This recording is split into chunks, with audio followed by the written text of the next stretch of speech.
Bonjour, j'espère que vous allez bien et que vous avez passé une excellente semaine. Et voici votre rendez-vous préféré du web, un grand moment de cinéma. Ou pas. Au programme de cette vidéo, Birdman, Jacques a vu et Force majeure. Nicolas, je suis tellement content que tu sois revenu parmi nous. Comment c'était Genève? Fort bien. J'ai juste pris l'habitude de faire 3 bises. Un acteur qui a fait carrière grâce à un rôle de super-héros revient sur le devant de la scène et met en scène une pièce dont il tient le rôle principal. Il met surtout en jeu toute sa carrière, un peu ratée, mais encore en devenir. Est-ce que c'est ton coup de cœur de cette semaine? Du tout. Ah non? Non. C'est pas du tout un mauvais film, mais c'est un film qui m'ennuie. Ça m'a fait penser à 2 autres films que je trouve beaucoup plus pertinents et beaucoup plus intelligents. À savoir, La Corde de Hitchcock pour le procédé technique et Opening Night de Cassavetes pour le sujet et les enjeux. Mais à part ça, pour ceux qui n'ont pas vu ces deux films-là, est-ce que c'est un film à voir? Oui, c'est un film à voir. C'est Iñárritu, qui est quand même un très très bon réalisateur, un très bon scénariste aussi, qui offre vraiment un rôle très très fort au protagoniste principal et qui offre surtout une galerie de protagonistes secondaires qui sont hallucinants. Il y a quand même une vraie teneur, un vrai suspense aussi, un personnage qui délire complètement. Eh bien moi je sais, c'est quoi ton coup de cœur de cette semaine? Jacques a vu, c'est l'histoire de Brice et Lara, un couple de jeunes citadins qui décident de s'installer à la campagne. Ils viennent d'acheter une maison qui est une véritable ruine dans laquelle il y a tout à faire, ils n'ont plus un franc devant eux. Et ils apprennent assez rapidement qu'un projet de funny park va venir s'installer dans le village et que donc les toboggans de la piscine vont arriver au fond de leur jardin. Donc évidemment, c'est panique à bord. Entre-temps, Brice découvre que son cousin, Jacques, qui est fermier dans le petit patelin, semble avoir des visions. Il le suit dans la forêt un soir et Jacques tombe en pamoison devant quelque chose. Et c'est le début des emmerdes. Jacques a vu a été réalisé par Xavier Disqueuve. Qui est ce monsieur? C'est son premier long métrage? Tout à fait. Alors Xavier a une formation journalistique, a travaillé encore pendant des années pour un journal et a commencé à réaliser des courts-métrages il y a environ 15 ans avec son grand ami d'enfance, François Maniquet, qui joue ici le rôle de Jacques.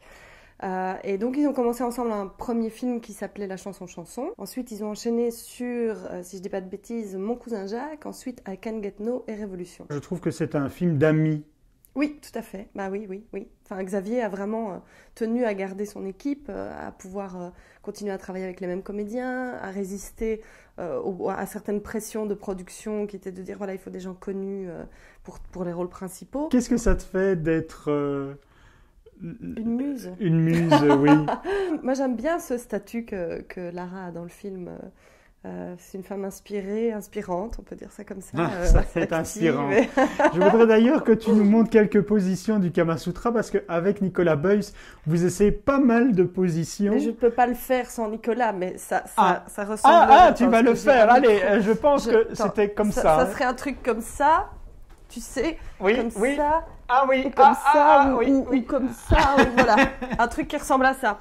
Ton coup de cœur n'est donc pas Jacques a vu, mais Touriste.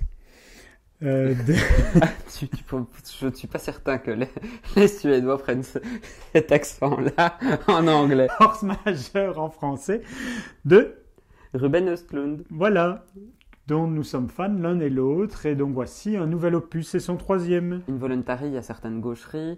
Play, on est dans un sujet extrêmement fort, extrêmement vif.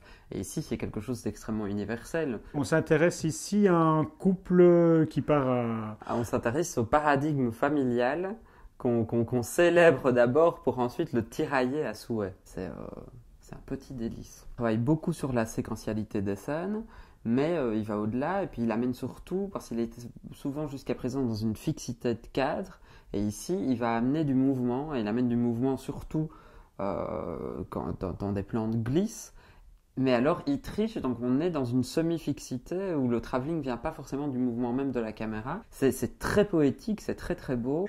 Et bien voilà, ce sera tout pour cette semaine. Je te remercie pour ces nombreuses explications, Nicolas. De rien, Emma. 3 bises ainsi. 1, 2, 3. Ah, Genève est tellement bien. Et à la semaine prochaine, je serai en direct de Grande Canaria.